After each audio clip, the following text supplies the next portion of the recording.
टमाटोको video के साह्रो हो र मेरो टमाटो भने मेरो टमाटो माइला गड हेर्नु त घरमा आएर सलक्क छुट्टाएँ मैले यो अलि नपाकेका एकातिर अलि सेतो सेतो टाइपको अलि पाकेका एकातिर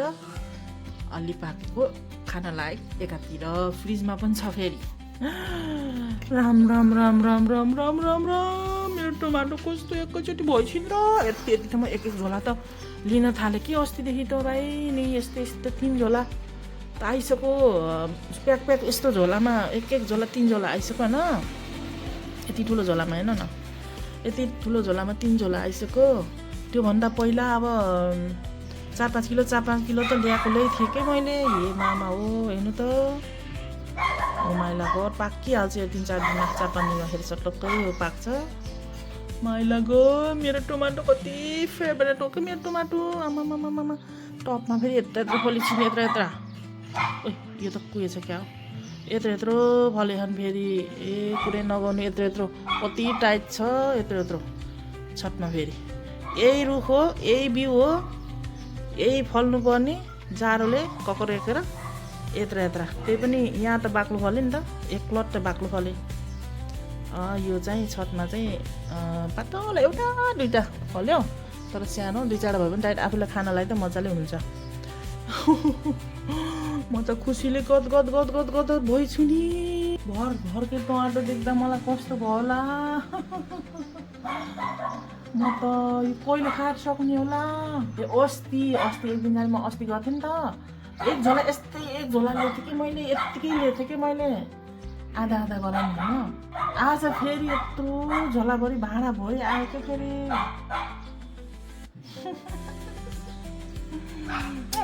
मेरो हातलाई यस्तो हात छ त फेरि फल्ने माइला गऱ्यो नि त फेरि फल्ने हात ए म त यतिकै चिरफुले लाएर हिँडौँ क्या हो टमाटोको एमा हेर्नु त यो म टमाटोको सिरफुल लाएर हिँड्न पर्यो यस्तो राम्रो फल्दैछ त म त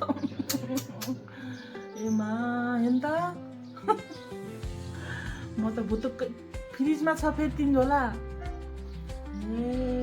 म त टमाटो बेच्नै डुलौँ क्या हो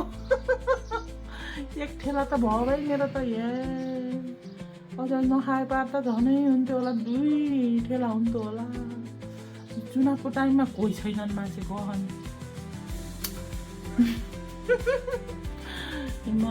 एक ठेला भयो कि यो त यस्तो आनन्द सागको ब्याग त मैले खोलेकै छैन सिप्सना साग पाक्छ अनि बेथु क्या आनन्द आउँछ है यस्तो अर्ग्यानिक एउटा पनि बिसादी केही नहालेको किन हाल्ने केही नहाल्ने बरु मरोस् जे गरोस् तर पाला पर्यो अचम्मै पर्यो होइन 1 महिना पर्यो 1-1.5 महिना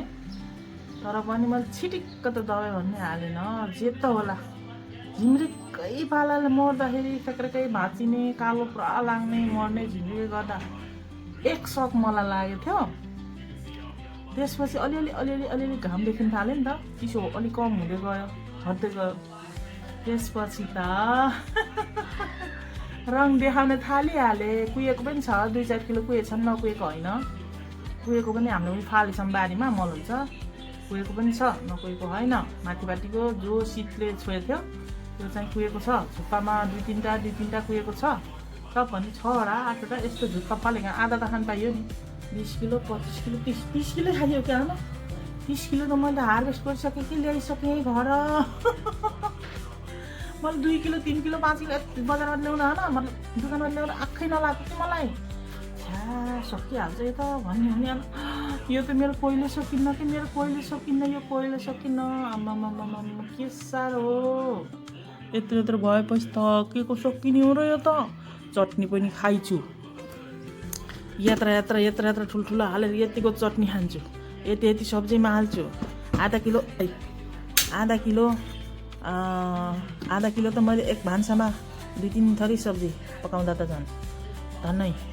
1.5 किलो 2 पाउ 3 पाउ त मैले युज गर्छु माइला गोड मन परि खाइदिने हो के त काँचै पनि खाइन्छ होइन बन्दा यत्रो खाले पर्यो सानो खाले बन्दाको बिउ दिनु भनेर त भने टमाटोको बिउ दिनु बन्दाको बिउ दिनु धनियाँको बिउ दिनु अनि काउलीको बिउ बुर्काउली भनेर भने एक त मैले बन्दा नलाउनेवाला थिएँ मालिक सबले लाउने भन्नु काउली र बुर्काउलीमा त लगाम भन्दाखेरि होइन लाउने भन्नु त्यसपछि अब टमाटो भने मैले टमाटो यस्तो दिएँ अहिले आएर लाग्छ ठिक गरेँ अब ठुलो खाले दिएँ ठिक गरेँ भन्ने मैले सप्रेबा ठुला फल्नेछ नसप्रेबा त्यत्र सानो पनि फल्ने रहेछन् यत्रा पनि फल्ने रहेछन् कि छतको यत्रा त्यो जब हेल्दी रुख थियो बढी शीत भयो नि त छानो पनि अब कुनै घामको त केही नै देख्न पाएन कि बिचरा त्यही भएर यत्रो पनि फल्दो रहेछन् एउटै जातमा यत्रो पनि फल्छन् योभन्दा ठुला नि थियो क्या तर मैले देखाइनँ होइन यस्तो देखाइनँ मैले राम्रो अनि त्यसपछि चेरी टमाटो लगाएको 2 थैली लगाएको यस्तो पनि लगाएको चेरी टमाटो पनि लगाएको चेरी टमाटो भन्नुहुन्छ भने लोरे ससट यस्तो लोरै फल्ने यत्रो कत्रो भने ठुलो नहुने यत्रै योभन्दा अलिक ठुलो फल्ने यत्रो पनि नहुने कि सानै हुने तर मिठो अमिलो ट्वाक्क हुने यत्रै त्यो चेरी टमाटो पनि लाउनु पर्ने रहेछ हुन त मलाई यसैले पुग्यो त्यसलाई कहाँ उठेर हुनु अनि बन्दाले चाहिँ मलाई अलि छक्कायो ठुलो खाले त डल्लो खाले भन्न पर्ने रहेछ म त बन्दा मलाई त 2 जातको हुन्छ भन्ने त मैले त थाहा त थियो किन्ने बेलामा होस पाइनछु के बन्दाको बिउ सबै यो बिउ राखिदिनु भने फ्याट्टा राखिदिएँ लिएर आएँ जमाएँ बोर्काउली त्यहीँ पर्छ देख्नु पऱ्यो काउली मजाले खाइयो त पनि देख्नु होइन उता भिडियो हेर्नु होला पछाडि छ भिडियो हेर्नु होला देख्नु होइन अनि धनियाँ पनि मजाले खाइयो फलेर दाना पनि ल्याएँ अब त्यति दाना पनि मुठा 4 दाना पनि भयो अनि बन्दामा चाहिँ अलिकति मलाई उ लाग्यो अर्को वर्ष बाँच्यो भने ठुलो खाले यत्रो डल्लो खाले लाउने विचार छ मेरो यो नफलेको होइन एभ्री इच वानमा चाहिँ यिनीहरू फलिखाने यत्रो डल्लो लागेकै छन् आफ्नो ज्यारी आफ्नो शरीरअनुसार लागेकै छन् नपर्ने होइन अझै डल्लो पर्दै पनि छन् सानो पर्ला नि नपर्ला नि नपरेको केही छैन सिजन सब्जी फालिदिउँला यो मान्छे बा यहीँ सुतम क्या म त यहीँ सुतम क्या म त टमाटोमा सुतम क्या यति सुकुन यति चलेन आँखा म देखाउँछु के सब्जी छ अरू टमाटोको देख्नु भयो न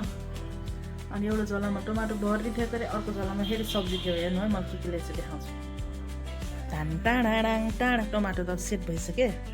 किन 3 डाँडा 4 डाँडा सेट भइसक्यो अब फर्सीमा पाकेको हेर्नु न त्यसलाई उसिने खाने कि यिनी हुन् बन्दा मैले भन्थेँ नि लोर्के भनेर यस्तोवाला बाख्राको थुन जस्ता कतिवटा लिएर 2 4 6 8 10 11वटा लिएर छु बानी अनि फेरि खानियो अनि यो बेथु होइन त बेथु स्याट्ट केलाएर हेरेर राम्रो पुरा हेरेर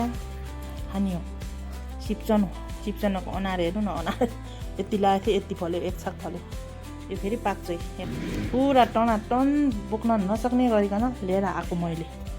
हातमा पातामा केमा हुन्छ खुट्टामा गर्दै लिएर आइछु यो खाएर कहिले सक्ने हो हेर्दै गर्नु होला मेरो भिडियो ल सब्सक्राइब गर्न नभुल्नु होला फुल वाच गर्न पनि नभुल्नु होला मेरो भिडियोलाई हेर्नु त